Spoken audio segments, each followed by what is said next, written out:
wabarakatuh. Salam sejahtera, salam. Jumpa lagi dengan saya, Bung Yandi, memandu acara talkshow malam ini dengan tema terkait dengan Komisi Pengawas Persaingan Usaha KPPU dalam kaitannya dengan kedudukannya. Malam ini kita akan berbicara dengan beberapa orang narasumber yang sebentar lagi akan kami perkenalkan. Namun sebelumnya kami akan membacakan sebuah puisi dari anak sekolah SMA yang puisi ini isinya sangat menyuarakan suara hati dan perasaan.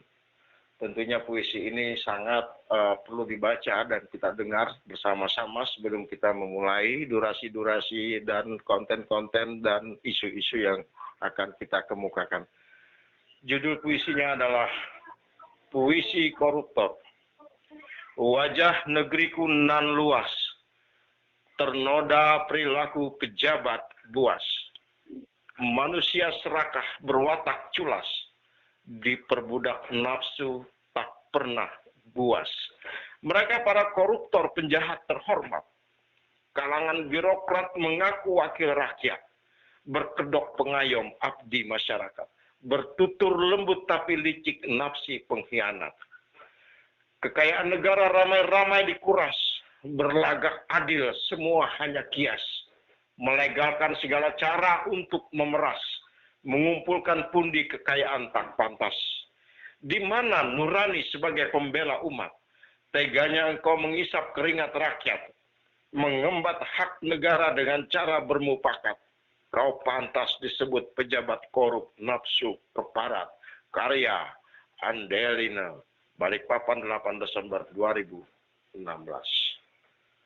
Sebuah puisi yang sangat fantastis, saya pikir yang pantas untuk kita bacakan agar banyak didengar oleh kalangan. Malam ini kita akan bicara tentang Komisi Pengawas Persaingan Usaha. Di salah satu berita yang membuat kita kaget, ada judul yang menyatakan bahwa KPPU putuskan ada persekongkolan di pembangunan gedung kolam renang Kandangan. Tanda kutip Kandangan. Kandangan adalah wilayah Kalimantan Selatan. Topik inilah yang akan kita angkat dalam talkshow malam ini. Hadir di ujung telepon ada Pak senior kita, Pak Badawo dari Pengamat Hukum dan Politik. Selamat malam, Pak Badawo. Selamat malam. Assalamualaikum warahmatullahi wabarakatuh. Waalaikumsalam. Salam sehat untuk semua. Di ujung telepon juga telah hadir Bung Cornelius. Selamat malam, Bung Cornelius. Sebagai pengamat dari Pengamat Politik, Sosial Politik. Selamat malam, Bang Moderator. Assalamualaikum warahmatullahi wabarakatuh. Waalaikumsalam. Dan di ujung telepon juga sudah hadir Mbak Juwita, aktivis wanita kita ini yang satu ini ya. Selamat malam, Mbak Juwita. Selamat malam. Assalamualaikum warahmatullahi wabarakatuh. Salam sehat untuk kita semua. Salam sehat. Dan di studio sudah hadir Bung Paul. Selamat malam, Bung Paul. Selamat malam. Selamat malam para pendengar radio Monika. Ya, tahu Salam sehat selalu. Salam sehat selalu. Oke. Sebagaimana telah dikatakan di atas tadi. Ya. Kebetulan Pak Cilik masih dalam perjalanan. Mudah-mudahan beliau sempat mengikuti talkshow, tapi beliau sudah melewati Kota Buntok. Tapi sebentar nanti di tengah talkshow kita akan coba telepon. Mudah-mudahan sudah tiba di Tamyang Layang atau di tempat istirahat. Oke, konten yang kita angkat tadi adalah konten dari konten KOID, di mana judulnya KPPU putuskan ada persekongkolan di pembangunan gedung kolam renang Kandangan. Isi beritanya sangat menarik sekali. Kenapa jadi hal ini diangkat? Karena kontraktor yang mengerjakan kolam renang di Kandangan itu divonis oleh KPPU dijatuhkan sanksi denda serta larangan mengikuti pengadaan yang merupakan inisiatif dari KPPU ya, bahwa kasus yang melibatkan sejumlah pihak ini komisi membuktikan adanya persaingan semu yang dilakukan oleh pelaku usaha yang menjadi terlapor dalam pengadaan tersebut sehingga dikenakan sanksi denda dan administrasi. Dan kenapa jadi kasus ini sangat menarik, padahal ini adalah kasus yang ada di Kandangan. Karena nama kontraktornya mirip sekali sama dengan nama kontraktor yang membangun kolam renang yang ada di Tamiang Layang. Artinya, apakah ini kontraktor yang sama atau kontraktor yang beda? Kami juga nanti akan menanyakan kepada narasumber. Pak Badawo, Pak Senior, Ya. bagaimana tanggapan Anda terhadap kasus KPPU putuskan ada persekongkolan di pembangunan gedung kolam renang Kandangan, termasuk berikan sedikit pencerahan juga Pak Badawo, apa sih fungsi dari KPPU ini? Jadi supaya masyarakat juga nanti mengetahui apakah dia berbentuk sebagai peradilan atau bagaimana, sehingga ada sebuah keputusan yang bukan dari peradilan perdata negeri atau pidana atau peradilan khusus gitu, seperti apa namanya yang sering kita dengar gitu kan. Ada istilah baru di sini adalah KPPU, Komisi Pengawas Persaingan Usaha, yang memutus adanya persoalan-persoalan yang berkaitan dengan tentunya persaingan usaha. Dan tujuan dari komisi ini tentu saja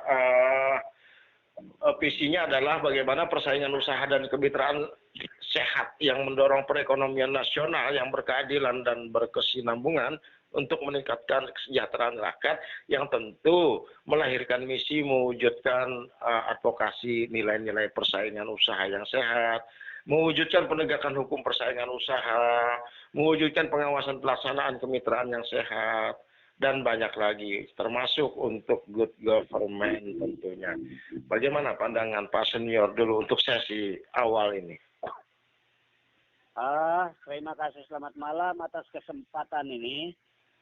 Apa yang akan menjadi pokok tema talk show kita malam ini sangat berkaitan erat dengan apa yang terjadi di Kabupaten Barito Timur. Kita tidak menuduh, ya, tetapi masyarakat bisa menilai dengan banyaknya pekerjaan yang dipunyai oleh seorang kontraktor. Ada 4-5 misalnya paket dengan nilai hampir puluhan miliar. Contoh kolam renang kita 4.290 berapa juta itu. Nah, saya kilas balik dulu ke belakang. Karena beberapa kali saya pertemuan dengan teman-teman aktivis di Kalimantan Selatan, yang saya upload kemarin di WA, ada salah satu contoh ya, bahwa di Kabupaten Banjar itu aktivis mengenai pemerhati kinerja pemerintahan daerah di sana, dan di PRD-nya Kabupaten Banjar itu jelas-jelas mengkritisi kebijakan bupati yang tidak bijaksana. Salah satu contoh, ini kilas balik dulu ya, supaya kita ada narasi-narasi ke depan lebih tepat. Pengangkatan 185 ASN menduduki berbagai macam eselon. Ternyata setelah mereka teliti, lalu mereka protes, dan DPR juga memprotes kebijakan yang disampaikan oleh Bupati Banjar. Itu ada di dalam media elektronik, yang menyatakan bahwa apa yang diambil itu adalah sangat tidak bijaksana. Dan mereka curiga di sana mungkin katanya itu sudah terjadi jual beli jabatan. Seorang teknik sipil kok bisa dia menjadi kepala dinas misalnya kesehatan. yang nggak ngerti apa itu paracetamol, apa itu ibuprofen. Jadi mereka kritisi itu. Nah, kalau itu terjadi, kalau ya, tanda petik kalau itu terjadi di Barito Timur, apakah ada aktivis yang katanya peduli Barito Timur, yang juga adalah anggota-anggota dewan yang terhormat, yang katanya membela rakyat? Apakah ada mereka peduli seperti itu? Ini satu pertanyaan. Kembali kepada KPPU, itu adalah Komisi Pengawasan Persaingan Usaha. Mereka mempunyai landasan, mereka adalah undang-undang dan peraturan pemerintah yang menetapkan KPPU itu berhak untuk ini dan itu. Hampir sama miripnya dengan kode etik jurnalistik, di mana Dewan Pers itu berhak mengadili seseorang, misalnya insan pers yang melanggar kode etik. Itu mereka punya hak. Nah, sama dengan KPPU, mereka juga punya hak untuk mengadili, menyidangkan. Sehingga apa yang saya baca mengenai KPPU yang bertindak tegas terhadap pelelangan atau tender yang terjadi di Kabupaten Hulu Sungai Selatan, Kandangan, bahwa ternyata persaingan ini adalah kamuflase. Persaingan ini adalah dibuat, direkayasa, sehingga muncullah pemenang si ini. Dan itu adalah tegas dalam keputusan KPPU. Dan denda, kalau tidak salah, berapa ratus juta itu. Dan beberapa pihak yang terkait tidak boleh mengikuti lelang pengadaan barang dan jasa dan sebagainya. Itu adalah hukuman. Dan itu sanksi itu tegas. Ditegaskan di dalam peraturan yang mengatur tentang kewenangan KPPU sebagai Komisi Pengawasan Persaingan Usaha, sehingga mereka melihat di sini terjadilah monopoli itu tadi, semuanya diatur sedemikian rupa sehingga yang jadi pemenang itu sudah tahu si A. Nah, dan perusahaan yang menang untuk membangun kolam renang di Kandangan itu, di Hulu Sungai Selatan itu adalah Cahaya PT Cahaya Hikmah Jaya Pratama. Dan setelah saya melihat papan nama membuat kolam renang atau kontraktor kolam renang di Kabupaten Barito Timur di Tamiang Layang adalah perusahaan yang sama, yaitu PT Cahaya Hikmah Jaya Pratama. Nah, makanya saya tantang aktivis peduli Barito Timur, coba laporkan kasus ini ke KPPU Pusat di Jakarta. Oke, laporkan kasus ini ya. Seperti apa yang mereka lakukan di Kabupaten Hulu Sungai Selatan. Oke, laporkan kasus ini. Perlu mereka menelisik itu. Oke, berarti sudah poinnya Pak Senior sebagai pengamat hukum dan politik melihat ada sebuah kejanggalan ya. Dan terakhir ya, dan saya yakin kalau KPPU memeriksa ini akan terjadilah seperti apa yang di Kandangan itu. Sama persis polanya. Nah, ini perlu supaya kapok LPSC itu jangan main-main. Sekarang dia bilang apa kaitannya dengan tidak percaya. Apa kaitannya dengan LPSC Senior? Ya. Apakah ada kaitannya dengan LPSC kata Senior tadi supaya LPSC ini katanya kan semua terbuka. Tapi yang namanya rekayasa itu bisa saja dilakukan oleh siapapun. Saya tidak menuduh. Tapi kalau sudah diperiksa seperti apa yang dilakukan di Kandangan, di Hulu Sungai Selatan, akhirnya terbongkar semua. Termasuk berapa orang pemborong yang ikut lelang abal-abal itu. Artinya mereka mendukung si A yang jadi pemenang. Nah, seolah-olah bersaing. Ternyata itu tidak. Dan perusahaan yang sama justru dapat pekerjaan di Tamiang Layang untuk membangun kolam renang. Wow. Ini perlu menjadi pertanyaan masyarakat luas. Ya, pertanyaan memang. Ya, itu. Perlu menjadi pertanyaan masyarakat luas, mempertanyakan. Dan ini perlu disampaikan ke KPPU di pusat Jakarta. Oke, poinnya adalah untuk transparansi tentu perlu penyelidikan dan penyelidikan ini diserahkan untuk dilaporkan kepada KPPU apakah ini transparan atau sesuai prosedur atau seperti yang terjadi di kandangan ya. Ya, jadi kan begini, kalau KPPU mereka sudah punya keahlian untuk melakukan penyelidikan, sehingga terbongkarlah di hulu Sungai Selatan itu bahwa ternyata pengikut-pengikut ini hanya kamuflase. Yang menang si A sudah tahu, ketahuan. Sebelum lelang pun sudah tahu. Artinya baatur, jangan Banjar. Baik. Baatur beda hulu. Baik, Pak Senior. Baatur beda hulu. Iya. Iya. Oke. Nah, apakah di Tamiang Layang juga? Ya, nanti akan kita perdalam lebih lanjut ya Pak Senior ya. Jadi supaya ada step by step-nya kita. Ke ekonomi apa namanya? Penghidupan perkembangan ekonomi di Batu Timur kita kaitkan dengan apa yang terjadi. Baik Pak Senior. Oke. Ya, Bung Cornelius. Bung Cornelius. Iya. Selamat malam, moderator. Selamat malam. Bung Cornelius ini juga kontraktor ya. Dulu sering mengerjakan proyek-proyek juga ya. Mengikuti tender-tender juga begitu kan. Mantan ya. Bagaimana pandangan Bung Cornelius menyikapi berita di media bahwa KPPU telah memutuskan yang namanya pembangunan kolam renang di kandangan itu ternyata adalah hal yang semu.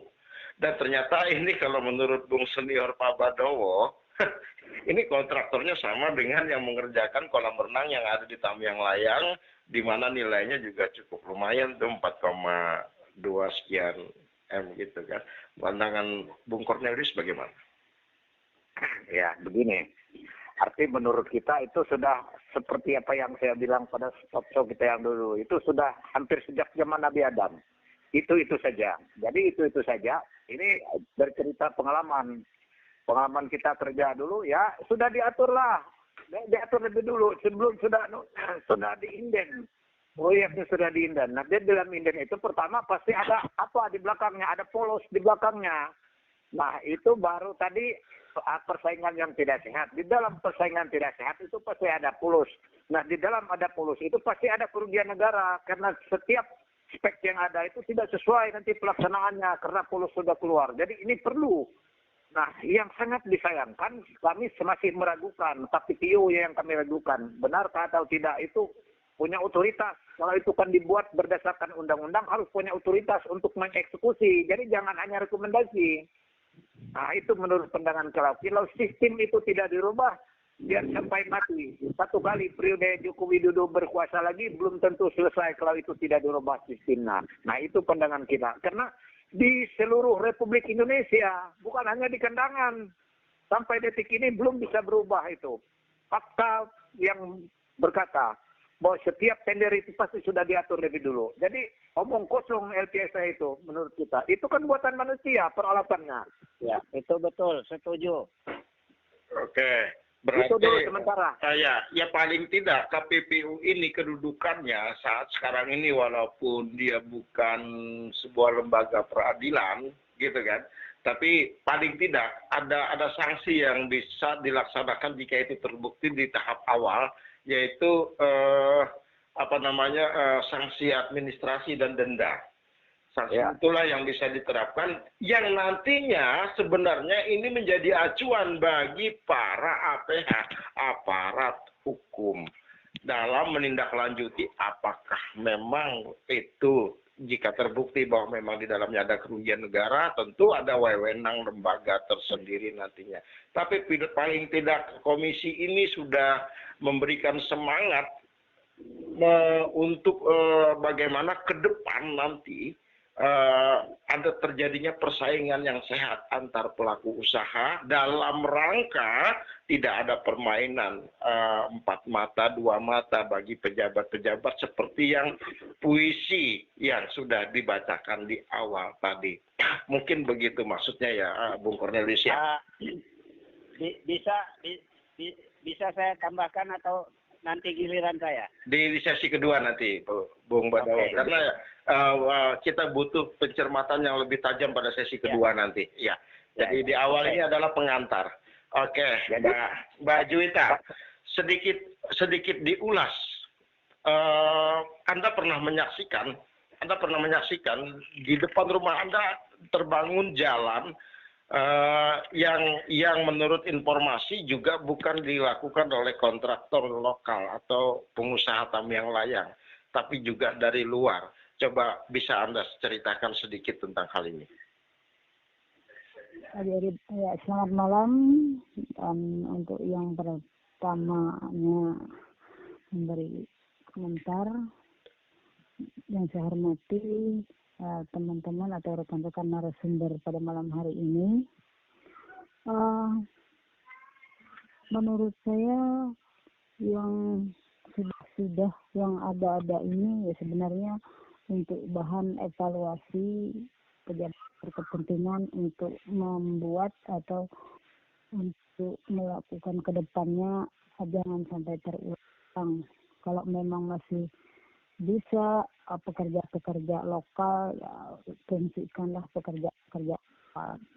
Dan berkaitan dengan tema pada malam hari ini, saya sangat apresiasikan tema seputaran KPPU, yaitu menurut saya KPPU ini sudah melakukan tugas dan fungsinya sebenarnya untuk mengarah kepada pekerja-pekerja yang memang bergerak di bidang tender ataupun usaha-usaha besar yang seperti ini. Jadi harapan saya juga buat di Barito Timur, memang kalau ketika adanya kejanggalan atau adanya sesuatu yang memang kurang nyaman didengar dan dilihat, melalui ini bisa kita sampaikan apa yang sekiranya tidak nyaman atau kurang begitu baik ya. Jadi bisa disampaikan melalui ini biar dievaluasi ke depannya gitu. Oke. Ya. Jadi maksudnya KPPU ini juga sebuah komisi baru yang belum lama terbentuk. Iya. Dia terbentuknya berdasarkan Undang-Undang Nomor 5 Tahun 1999 sebenarnya ya, sudah masih relatif baru sih ya. Dalam pengertian dibandingkan dengan peradilan-peradilan yang lain. Dan masyarakat belum begitu mengenal luas tentang KPPU malam ini. Dan salah satu tujuan kita untuk talkshow malam ini adalah mengenalkan kepada masyarakat apa fungsi dan peran KPPU dan kedudukannya di dalam hukum Indonesia, agar nanti masyarakat bisa mengetahui juga, oh ternyata KPPU ini adalah untuk membantu kita agar terjadi persaingan sehat dalam pelaku usaha sesama pelaku usaha. Kemudian ke depannya justru tujuannya ada sangat bagus untuk melakukan bagaimana bisa kesejahteraan itu bisa tercapai.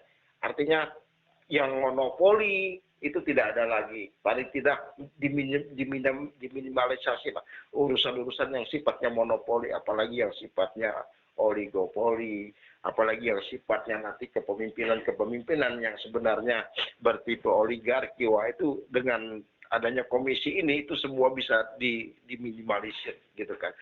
Bung Paul sudah lama ini. Bung Paul ini juga mantan kontraktor. Karena kenapa disebut mantan? Karena nggak ada kerjaan lagi. Nggak dapat kerjaan lagi. Itu disebut mantan. Itu Bung Cornelius juga mantan. Karena apa? Mana yang dikerjakan lagi saat ini begitu kan untuk masyarakat setempat malah jadi penonton. Bagaimana pandangan Bung Paul terhadap persoalan-persoalan yang sudah dikemukakan tadi? Ya, terima kasih. Yang pertama, saya melihat kontraktor yang ada di Barito Timur ini ibaratnya sudah seperti ayam yang mati di lumbung padi. Ayam yang mati di lumbung padi. Jadi ya memang kita nggak bisa apa-apa lagi. Yang matinya kita ya di lumbung padi. Nah, terkait dengan permasalahan KPPU ini, saya sangat menyayangkan. Kalau memang betul itu dilaksanakan oleh PT Cahaya Hikmah Jaya pertama, yang sedang ditegur oleh KPPU, dan sekarang dia kembali lagi. Ya ibarat kita main kartu ini, kita dapat kartu buangan yang jelek ini untuk kita gunakan. Nah ini artinya saya sebagai masyarakat Berketimbun juga merasa prihatin sekali nih. Jadi keprihatinan ini sangat beralasan. Dengan ungkapan yang ada di Berita Timur, ungkapan Manyang, orang Manyang bilang itu kalau dia itu wadi, pasti baunya akan wadi juga. Nggak mungkin kalau wadi itu dia baunya lain. Nggak mungkin berubah jadi dodol. Nggak mungkin dia berubah jadi dodol. Nah ini kebetulan dari kota dodol ini. Iya. PT Cahaya Hikmah Jaya Pratama. Kalau memang dia wadi, tetap posisi juga wadi. Wadinya di kandang juga enak sekali kok. Jadi, Tapi dia tetap wadi ya. tapi tetap wadi. Baunya tetap wadi. Baunya Nggak mungkin tetap berubah jadi dodol. Nggak mungkin. Jadi Iya. ini yang kita sayangkan. Ya artinya juga ini tugas juga kita ke depan untuk melihat kok bisa ya dia yang di sana sudah kena tegur, di sini dia berhasil. Ini saya kadang-kadang melihat juga dengan saat pelaksanaannya kemarin. Apakah ini ada permasalahannya dengan masalah ada sedikit kerusakan atau gangguan pada LPSE? Nah ini juga waktu-waktu itu kan ada gangguan, mana tahu Pak. Kita kan nggak tahu nih. Cuma LPSE kita pada saat itu kan ada kerusakan. Iya. Nah jangan sampai pada saat kerusakan itu. Nah, kata Pak Senior tadi LPSE ini kan buatan manusia juga kan? Iya. Kita coba coba.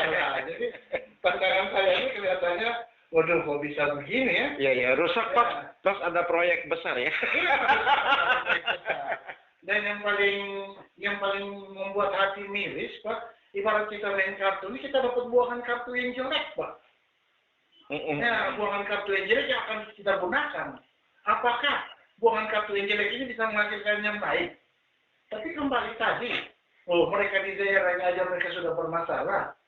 Apakah wadi ini bisa berubah menjadi hal-hal lain atau berubah baunya? Cuma ya kalau kata orang lain yang bilang kalau wadi ya pasti baunya wadi. Nah mungkin senior bisa menambahkan dalam arti yang lebih luas. Cuma saya melihat dalam hal ini, waduh kasihan juga ya. Kontraktor lokal tidak dipakai sama sekali. Tapi dipakai orang luar yang justru sekarang menghadapi masalah. Iya. Nah sekarang coba. Kalau diambil dari luar dan dia tidak bermasalah, ya nggak apa-apa. Ini kita belum lagi lihat nih, pelaksanaan di Berita Timur, apakah dia betul-betul mulus atau enggak. Karena kok bisa pada hari-harinya ada gangguan pada LPSE bisa rusak. Nah ini juga pertanyaannya begitu. Kenapa pada saat begitu orang sama-sama menunggu memasukkan penawaran semua baru rusak? Rusak atau dirusakkan? Ini pertanyaannya. Mungkin itu, Bung. Tidak menuduh yang penting, tidak menuduh ya. Bung Senior Pak Badowo. Pak Badowo, ya. Ada istilah dari Bung Paul. Itu kalau wadi tetap wadi, tidak berubah, tidak mungkin berubah jadi dodol. Apa? Kalau yang namanya wadi, katanya, ya tetap baunya wadi, tidak mungkin baunya jadi dodol, gitu kan. Artinya, dimanapun wadi itu dibawa, mau di wadi kandangan, wadi ini dibawa ke kemanapun, itu tetap wadi namanya. Baunya tetap keciuman wadi itu, tidak mungkin berubah jadi dodol. ini sama persis apa yang dikemukakan oleh Bung Senior di awal tadi secara gamblang bahwa apakah ini tidak menutup kemungkinan hal yang sama juga terjadi di Bartim begitu, karena istilah yang namanya wadi tetap wadi keciuman, tidak mungkin berubah harumnya seperti dodol begitu.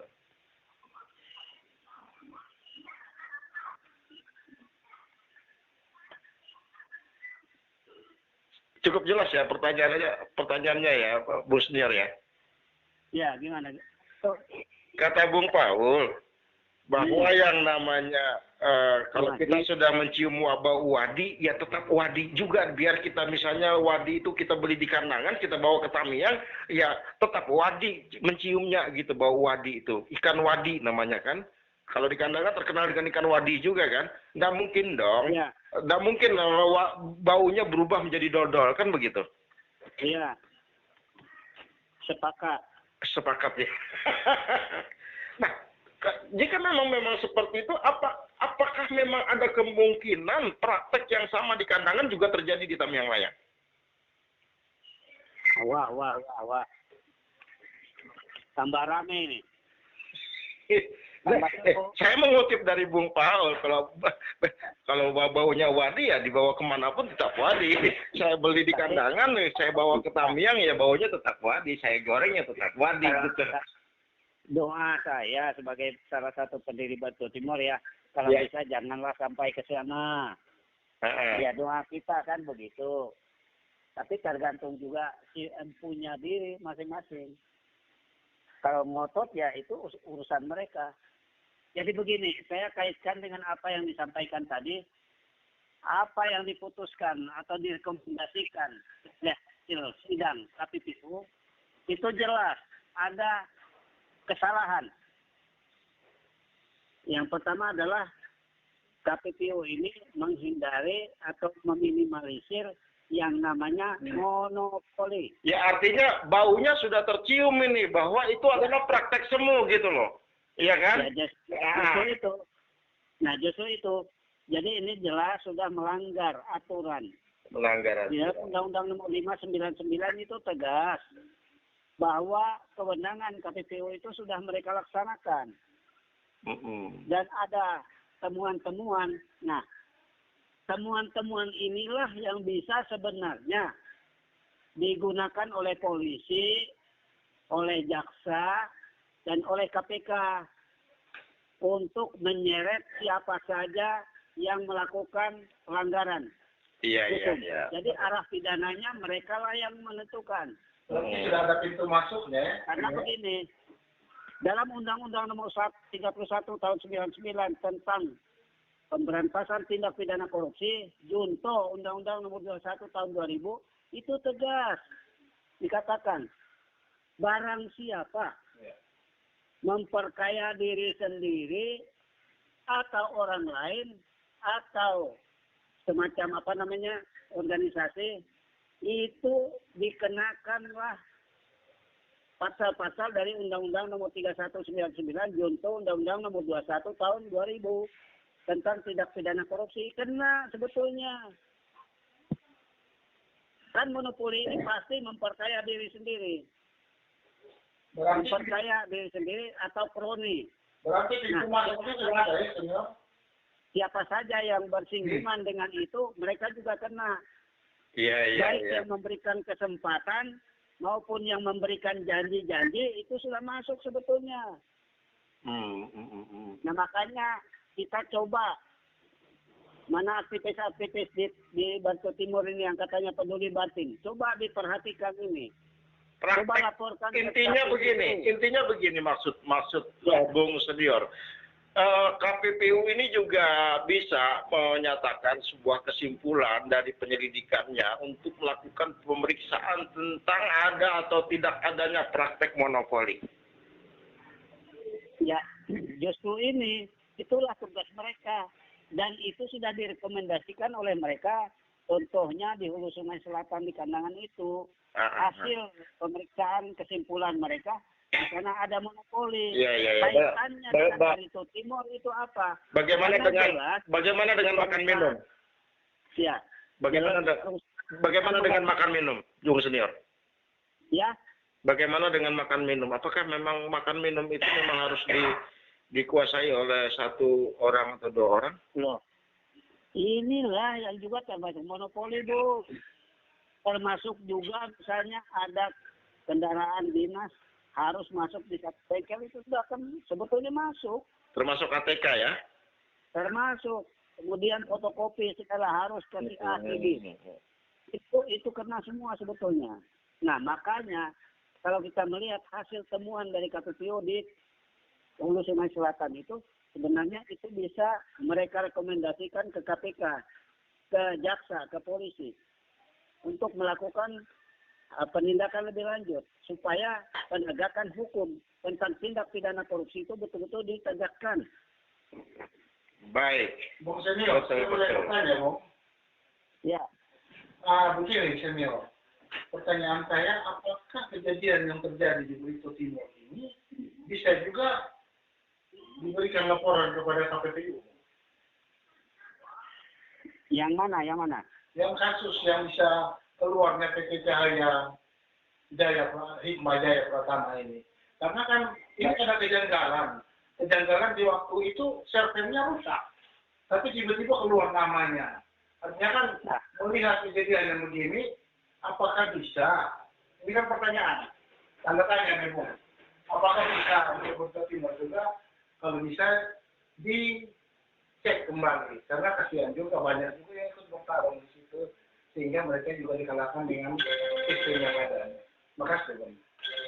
Ya, jadi kan begini. Ini kan saya ya kasusnya mirip ini. Mirip. Kenapa? Karena di sana juga adalah PT Cahaya Hikmah Jaya Pratama yang memenangkan tender di sana. Lalu sekarang dia sampai ke Barito Timur. Juga memenangkan tender di sini, di Barito Timur. Untuk kolam renang ini. Jadi sebenarnya PT Timur bisa melakukan penyelidikan dan penyelidikan di Timur. Karena mereka mencapai seluruh Indonesia. Dan mereka dijamin oleh Undang-Undang KD nomor 5. Iya. Oke. Nah, dan kalau itu ada temuan, kalau mereka tidak menindaklanjuti secara pidana, karena mereka melakukan sanksi-sanksi administrasi dan juga mungkin denda. Sehingga di sana dikatakan di media online yang saya baca tentang yang terjadi di Kandangan, itu ada beberapa pihak yang dikenakan sanksi. Tidak boleh lelang dan sebagainya, kan itu intinya. Nah di sini pun kalau ini disampaikan ke KPU, saya yakin mereka pasti akan melakukan penyelidikan dan penelitian terhadap hal yang terjadi di Bartim. Oke, baik. Dan Kalau begitu. Kalau ada temuan, ya seharusnya nanti juga pihak kepolisian, kejaksaan, dan KPK bisa melakukan tindak lanjut untuk arah pidananya. Baik. Sudah kami tangkap poinnya. Bung Cornelius. Ya. Selama ini dalam bentuk tender, dalam bentuk pengadaan, kata beberapa orang, kenapa ya masyarakat lokal susah sekali sekarang dapat proyek ya? Apa karena memang kalah bersaing atau memang ini sebuah rekayasa atau bagaimana? Jadi begini, Bang Moderator, Bang Yandi. Kalau menurut kita ada beberapa poin yang perlu kita pertajamkan atau bila mana perlu kita koreksi sama-sama. Rakyat Republik Indonesia mengoreksi. Kalau menurut saya LPSA itu seharusnya dibubarkan saja. Dibubarkan saja. Iya, LPSA itu memudahkan persekongkolan. Dengan cara teknik dia memikir satu tumbuh bisa membuat alasan satu orang bisa tidak ikut. Dan kedua, kemudahan seluruh rakyat Republik Indonesia atau pengusaha dari Sabang sampai Merauke kan semua bisa tender di Barito Timur, itu aturannya. Nah, jadi itu sudah diatur, dibungkus dengan LPSA supaya para pelaku-pelakunya itu bersama operator, bersama penanggung jawab, pengguna anggaran dan sebagainya. Itu memudahkan persekongkolan. Jadi bukan menghindari. Itu menurut pengamatan saya. Itu salah satunya. Jadi sistem harus dirubah. Sistem harus dirubah. Itu menurut pandangan saya mempertajamnya. Karena mudah sekali dengan alasan itu ini dengan sinyal aja tidak ada. Sudah tidak bisa masuk, alasan bisa mengalahkan satu orang. Dan kedua, kemudahannya seluruh rekanan se-Republik Indonesia dengan sesuai aturan boleh mengikuti. Oke. Nah, itu kan memudahkan. Baik. Begini maksud saya, Bung Cornelius, itu betul di satu sisi. Tapi di sisi lain kita juga sebagai pertimbangan daerah-daerah seperti di Kalsel, kok kontraktor luar susah masuk? Kontraktor luar susah masuk, padahal mereka juga LPSA loh. Ya itulah tadi, karena LPSA itu kan alat yang dibuat oleh manusia. Satu titik aja sudah bisa yang nggak bisa masuk yang lain karena sudah diatur. Berarti tergantung bagaimana kepemimpinan dan kebijakan seorang pemimpin dong tentunya di dalamnya. Itulah dia. Itu betul, itu tegas. Tadi saya mau ungkapkan itu. Iya. LPSA itu kan operatornya manusia. Bukan kodok. Nah, jadi kalau memang dibuka kesempatan di sini, berbondong-bondonglah dari luar itu ikut. Coba orang kami yang layang, orang Bartim, berani nggak ikut LPSE di Tanjung? Berani nggak ikut LPSE di Amuntai? Berani nggak ikut LPSE di Kandangan? Ah, Hah? Saya tanya. Tidak akan berani. Kenapa? Karena bupatinya tidak akan memberikan peluang. Iya, ya berarti kan Sekarang tergantung kepemimpinan nih. Tergantung kepemimpinan kan. Soalnya. Loh, ini pengalaman loh. Iya. Zaman Pak Jain dan Pak Yuren dari kepala TU. Saya hanya ingin Pak membandingkan. Cornelius itu bisa, dengar dulu. Pak Cornelius itu bisa melakukan hot mic. Padahal di sini tidak ada hot mic itu. Mengambil dari daerah Tanjung dari sana. Kenapa? Mereka boleh menyuplai aspal hot mic-nya, tetapi mereka tidak boleh bekerja di sini. Yang bekerja tetap orang lokal. Salah satu contoh Pak Cornelius dulu, hot mic-nya jalan. Aspalnya dari Tanjung. Bisa kerjasama. Bisa Jadi tergantung kerjasama. kebijakan Bupati dan juga Kepala Dinas PU waktu itu. Oke. Nah kalau sekarang itu diterapkan, saya yakin bisa kontraktor lokal itu bekerja. Iya. Loh, jadi jangan cari alasan kontraktor lokal nggak mampu apa segala, omong kosong itu. Loh, Oke. saya mengerjakan itu. Makanya saya bangga bahwa sampai hari ini sudah berjalan hampir 13 tahun. Itu jembatan di Pinang Tunggal. Iya. Saya sering lewat itu. Masih bisa sampai hari ini. Mobilnya Bang Yandi bisa naik di atas jembatan itu nyebrang. Betul. Siapa bilang kontraktor lokal nggak bisa? Kesempatan tidak diberikan. Mobil pickup yang muatan juga bisa lewat. Yo, itu naik jembatan di Pinang Tunggal itu, naik pickup. Itu lolos. Dan memang itu dulu memang diperuntukkan bahwa itu bisa dilalui oleh pickup yang bawa barang dagangan sayur dan lain sebagainya. Betul, ya. Nah, jadi kalau dikatakan alasan saja, kalau dibilang kontraktor lokal itu nggak bisa kerja, omong kosong. Oke, kembali ke Bung Cornelius. Bung Cornelius, saat Anda menjadi kontraktor, sekarang ini mantan kontraktor karena memang ada kerjaannya. Ya, coba sebentar, Bung Cornelius, tolong kasih tahu waktu itu Sean itu meminta aspal hot mix dari luar daerah, tapi yang kerja adalah Anda. Itu contoh. Iya, makanya saya tanya, saat Bung Cornelius saat menjadi kontraktor, Anda membeli material dan menggunakan pekerja dari mana, Bung Cornelius, sebagai orang Batim? jadi begini, kebetulan saya ini istilah dalam sejarah itu akan khusus duta dari Pajoepat. Ya. Jadi untuk wilayah Pajoepat itu sepanjang ada kontraktor yang beralamat di Pajoepat diberilah kesempatan. Mau dia waktu itu masih belum LPSE. Iya. Nah, jadi artinya diberi kebebasan oleh para pemimpin, oleh pengguna anggaran dan sebagainya. Bekerja sama, kita tidak punya ini. Jadi kita mengisi yang lainnya, tapi tetap atas nama perusahaan kita bekerja sama dengan pemilik yang ada, karena yang punya otoritas memberikan kesempatan kepada orang-orang daerah supaya ekonomi itu berputar di daerah itu. Jadi yang lain yang tidak bisa disuplai baru disuplai dari daerah luar. Nah, itu tergantung kepada pimpinan. Supaya ekonomi berputar, itu intinya. Ya. Sehingga tercapailah yang namanya peningkatan daya beli masyarakat. Dan ketika terjadi peningkatan daya beli masyarakat, tercapailah secara bertahap yang namanya kesejahteraan masyarakat.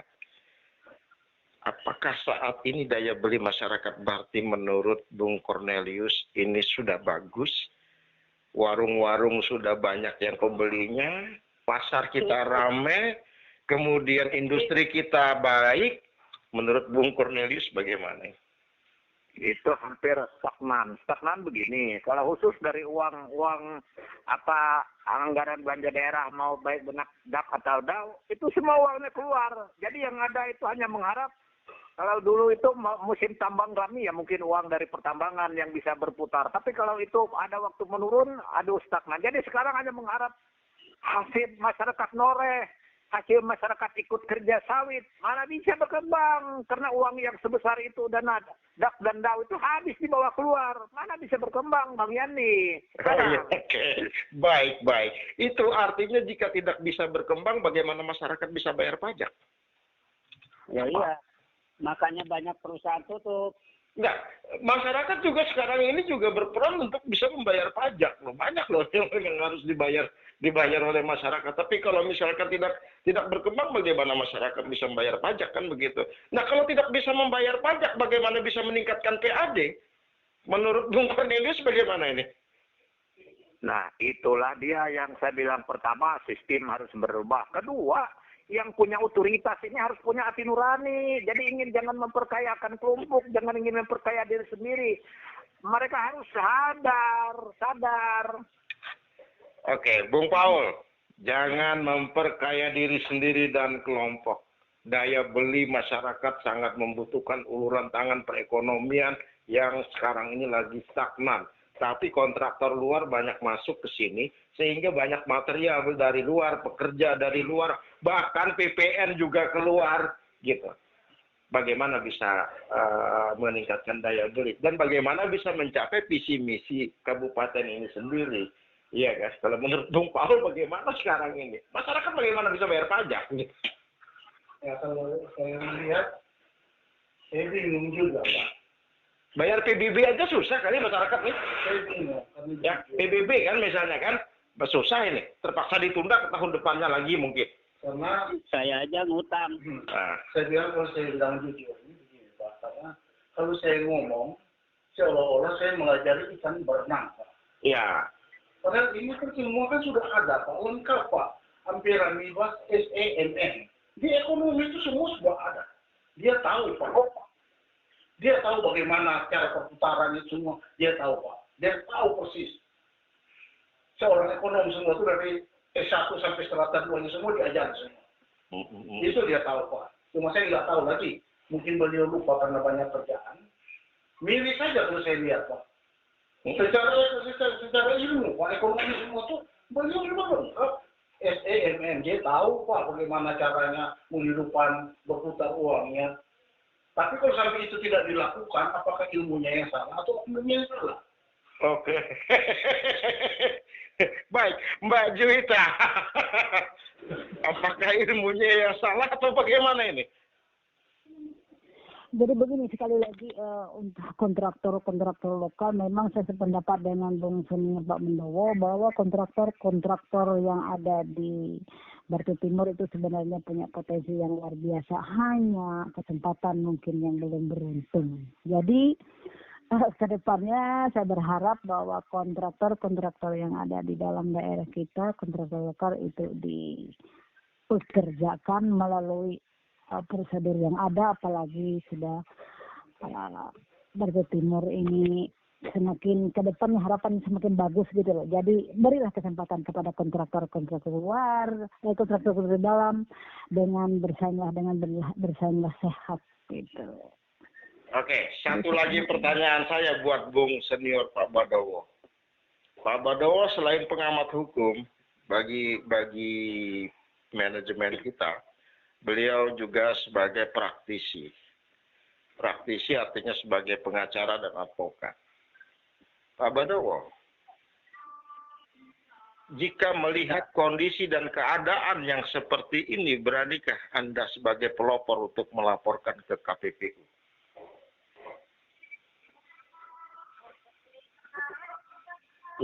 Itu jawabannya sangat mudah. Iya. Kalau saya punya data, saya pasti akan laporkan ke KPPU. Bukan ke KPPU saja, ke KPK juga saya akan laporkan. Oke. Pertanyaan yang sama untuk Bung Cornelius dan Bung Paul yang juga mantan kontraktor yang nggak ada kerjaan lagi. Apakah Anda berani menjadi pelopor untuk memperbaiki keadaan yang ada di Bartim agar pelaku-pelaku usaha di Bartim ini kembali berjaya? Ya, baik, kami lagi konferensi atau radio. Yo, masuk ke anak saya. Bung Cornelius. Kan Oke, suaranya agak hilang-hilang Bung Cornelius. bilang mantan tadi. Ya, mantan. Ke Timur. Nah, jadi begini. Karena para kontraktor yang ada itu semestinya sama seperti atau mereka akan Pak Tio tadi kan menunggu dari aduan. Nah, itu mereka yang merasa para perusahaan yang masih hidupkan jadi pada waktu tender itu mereka yang harus melapor. Jadi kalau tidak dilaporkan mana ada kecil itu tahu. Jadi itu win-win solutionnya pada mereka yang ikut tender, misalnya mereka dikalahkan atau mereka yang tidak masuk, jadi mereka yang harus menang utama. Jadi kita ini yang mendorong, itu solusinya. Nah, kalau KPPU tidak tahu, mana bisa mereka bisa bertindak? Karena nggak mungkin, harus mereka yang mencari sendiri kalau tidak keluhan dari para kontraktor. Jadi kontraktor pada waktu tender proyek, jadi mereka yang harus proaktif. Nah, itu menurut saya. Kalau saya sama si teman saya yang dari Ambon Malaysia itu, saya itu, kita kan sudah mantan. Harus mendukung mereka, memberi semangat untuk timur dengan para aktif di dalam daerah. Ya, baik. Baik, artinya sebenarnya pengusaha yang sebenarnya saat ini masih eksis, jika itu memang dirugikan, harusnya melapor gitu ya, menurut Bung Cornelius ya?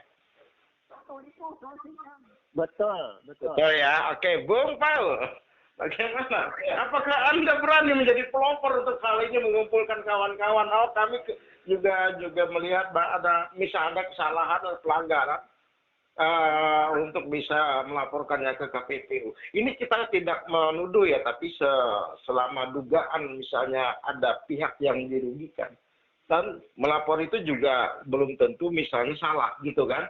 Bisa saja dalam penyelidikan KPPU sebenarnya nanti ke depannya, oh ini sudah benar sesuai prosedur. Tapi untuk bisa agar tidak ke depannya ini untuk memberikan pencerahan kepada banyak pihak, kepada masyarakat, agar tidak ada kesewenangan lagi ke depan bahwa ada banyak prosedur, ada banyak badan, ada banyak komisi yang sebenarnya bisa melindungi. Apakah Anda bisa menjadi pelopor dan memberitahukan kepada masyarakat, terutama pelaku usaha yang ada sekarang ini masih eksis, untuk bisa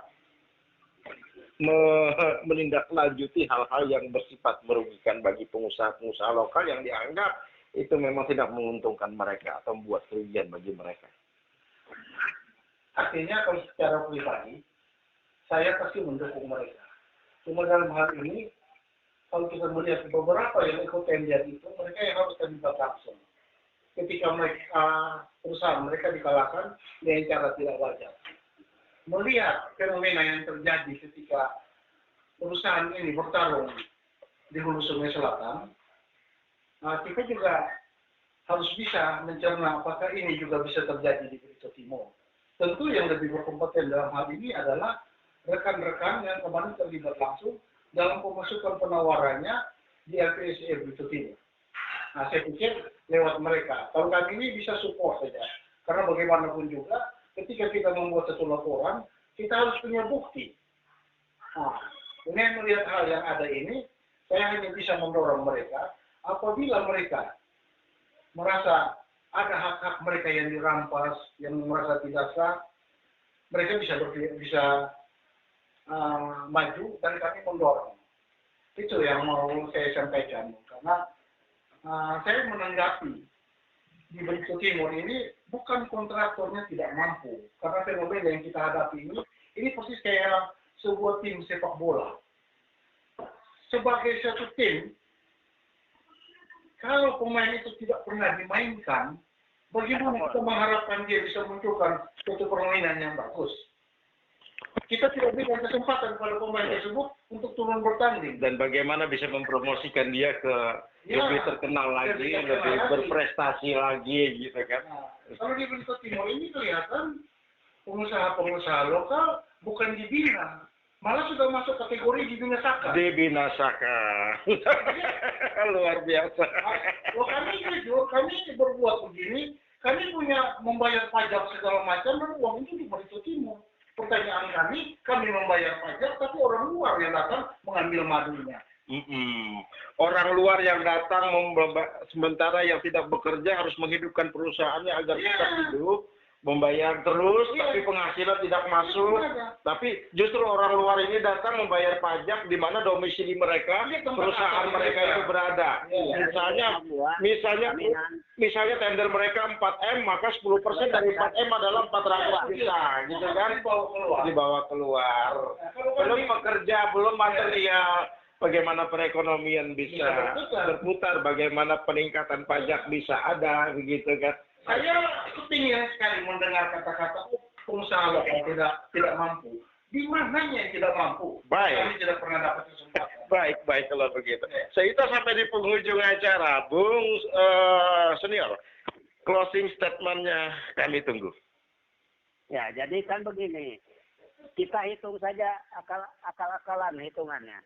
Misalnya, infrastruktur yang diperoleh oleh kontraktor luar itu, yang sampai sekarang hampir 95% pemborong itu, proyek infrastruktur di sini dan non-infrastruktur itu didapat atau dikerjakan oleh orang luar. Nah, kalau misalnya 500 miliar dana untuk infrastruktur dan pengadaan barang dan jasa itu semua misalnya untungnya 15%. Sudah berapa miliar? 75 miliar. Keuntungan itu masuk kantung orang luar yang tidak akan dibelanjakan di Bantul Timur. Bagaimana bisa roda ekonomi di sini meningkat atau berputar dengan baik? Tidak bisa. Itu salah satu kerugian kita. Dan saya tidak tahu apakah mereka punya izin domisili di Bantul Timur atau tidak, perusahaan-perusahaan ini. Bukan hanya sekedar izin domisili, tapi di mana dia terdaftar sebagai pengusaha kena pajak, disitulah dia bayar. Justru itu. Nah, apakah dia usaha kena pajak di Bantul Timur atau bukan? Jadi banyak sekali kerugian dari masyarakat Bantul Timur yang punya dana APBD yang lumayan untuk mengerjakan infrastruktur dan pengadaan barang dan jasa. Tapi 95% pengerjanya adalah orang dari luar. Ini sangat-sangat menyedihkan.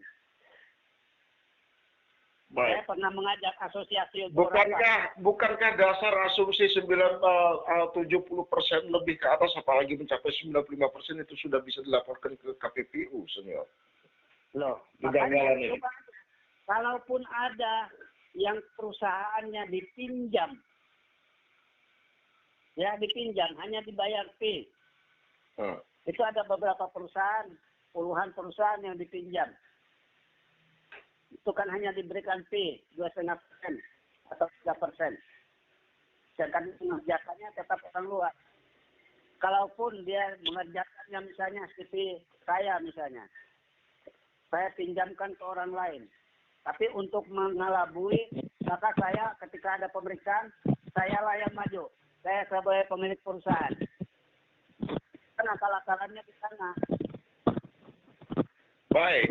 Closing statement-nya ditunggu sekalian.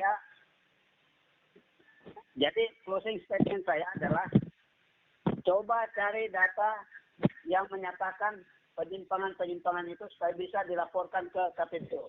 Berarti Pak Senior siap ya memfasilitasinya? Siap. Oke, baik. Kita membela kebenaran. Ya. Baik, closing statement yang sangat bagus. Pak Senior siap memfasilitasi bagi pihak-pihak yang dirugikan untuk bisa melaporkan ke KPPU jika ada kejanggalan ataupun kerugian-kerugian yang dirasakan. Bung Cornelius, closing statement-nya kami tunggu. Perlu saya pertajamkan lagi. Kalau Pak Badubo tadi kan kumpulkan data, Pak Senior kita supaya siapkan lapor. Kalau kita disampingkan data, artinya kita bukan hanya mencari kebenaran. Karena semua itu dibenarkan dengan cara-cara tadi, dibenarkan oleh LPSE, dibenarkan dengan cara aturan Kepres dan sebagai ketentuan. Yang kita cari ini adalah keadilan. Keadilan. Bukan hanya sekedar kebenaran, tapi keadilan. Adil. Nah, jadi keadilan itu bukan untuk para kontraktor. Keadilan untuk rakyat Barito Timur yang memilih pemimpin-pemimpin itu tadi. Supaya mereka bisa duduk di kursi singgasananya sebagai pengguna anggaran, sebagai kepala bagian dan sebagainya. Nah, itu yang maksud kita keadilan. Jadi bukan hanya benar. Karena semua tadi seolah-olah sudah dibenarkan, dibungkus dengan LPSE, dibungkus dengan aturan ini dan sebagainya. Semua sudah benar menurut aturan. Tapi sekarang yang adilnya yang tidak ada. Jadi kita mencari keadilan bukan hanya untuk kontraktor, tapi yang kita cari keadilan supaya perekonomian untuk seluruh rakyat Barito Timur. Itu saja. Baik. Mbak Juwita, closing statement-nya. Saya hanya berharap bahwa KPPU melalui LPSE juga bekerja sudah baik dan itu juga bisa terjadi di Barito Timur. Artinya Barito Timur hari ini bukan Barito Timur yang kemarin. Itu aja. Baik. Bung Paul, kami mengandalkan kata-kata Anda di terakhir ini. Ya, terima kasih, Bung. Kadang-kadang saya melihat persoalan yang ada ini, ada kontraktor lokal yang terlibat. Saya melihat mereka bekerja, tapi justru di sini saya lihat ketimpangan yang terjadi. Mereka bekerja, tapi mereka hanya dibatasi untuk nilai sampai 200 juta. Ini sebuah bentuk pelecehan sebetulnya. Bentuk pelecehan. Pelecehan, orang luar dikasih makan yang gede, orang dalam nggak boleh makan. Pertanyaannya apa? Ketika memilih pemimpin, Barito Timur susah disuruh memilih. Tentukan langkah Anda ke depan. 5 tahun ke depan memilih pemimpin Barito Timur. Untuk kesejahteraan. Untuk kesejahteraan. Iya. Tapi begitu dikasih 200 juta, yang miliar-miliar untuk orang luar. Nah ini kadang-kadang saya lihat, ini ada bentuk pelecehan juga. Jadi itulah ya, makanya mengharapkan ke depan kita melihat. Dan kita mencatatlah, kalau memang nanti ada yang nanti begini-begini terus, ya kita juga kalau bisa menjadi corong ke depan untuk bisa mengajak masyarakat untuk bisa lebih mawas diri dalam melihat pemimpin ke depan. Kalau begini Pak, jangankan kontraktor kita, Pak Hantu mati. Bagaimana mungkin pengusaha lokal kita 200 juta sedangkan yang luar bisa miliaran. Ini bukan masalah mampu tidak mampu, tapi ini permasalahannya ada nggak keberpihakan untuk masyarakat ini? Ada tidak keberpihakan untuk masyarakat, itu inti dan poinnya. Ini tidak pernah ada keberpihakan. Jadi itulah yang saya harapkan, mungkin ke depannya coba kita lebih mawas diri, kita lebih melihat bagaimana langkah kita dan bagaimana bersikap kita ke depan. Untuk Bagaimana kita bersikap. Terima kasih. Baik, kita selesai di penghujung acara. Malam ini kita juga mengenalkan yang namanya KPPU, sebuah komisi pengawas untuk agar pelaku-pelaku usaha di Indonesia atau di suatu daerah ini bisa bersaing dengan sehat. Komisi ini sebagai selain bisa memberikan tindakan-tindakan administrasi, juga bisa memberikan pengawasan yang lebih jauh. Anda jangan takut, jika Anda merasa dirugikan, Anda harus melaporkan. Senior Pak Badawa mengatakan kebenaran harus ditegakkan, kebenaran harus diungkap. Dan Bung Cornelius menyatakan bahwa bukan hanya sekedar kebenaran, tapi juga masyarakat Batim butuh keadilan. Kebenaran dan keadilan itu harus kita dapatkan. Dan Mbak Juwita jelas-jelas mengatakan ini kedepannya tetap harus diperjuangkan. Dan Bung Paul, terakhir kata-katanya yang bisa saya kutip adalah bahwa ini sebuah dalam pengertian ini pelecehan jika memang untuk masyarakat dalam janji-janji kampanye untuk mensejahterakan masyarakat, untuk membuat masyarakat bisa peningkatan ekonominya bisa ditingkatkan. Tapi apa yang terjadi? Kontraktor luar yang banyak mengambil pekerjaan besar dan kontraktor lokal justru dikasih yang kecil-kecil atau yang 200 juta, dan ini adalah sebuah pelecehan. Wow, luar biasa. Saya mengingatkan kembali puisi yang saya baca di awal tadi. Puisi tadi sungguh sesuai sekali dengan apa yang terjadi di banyak berbagai tempat dan daerah. Tapi puisi ini adalah karangan seorang Anderlin, di mana di sana dikatakan dengan tegas, wajah negeriku nan luas ternoda perilaku pejabat buas, manusia serakah berwatak culas, diperbudak nafsu tak pernah puas. Assalamualaikum warahmatullahi wabarakatuh. Salam sejahtera. Salam adil katalino bacur rabin kasuruga basengat kajubata. Harus.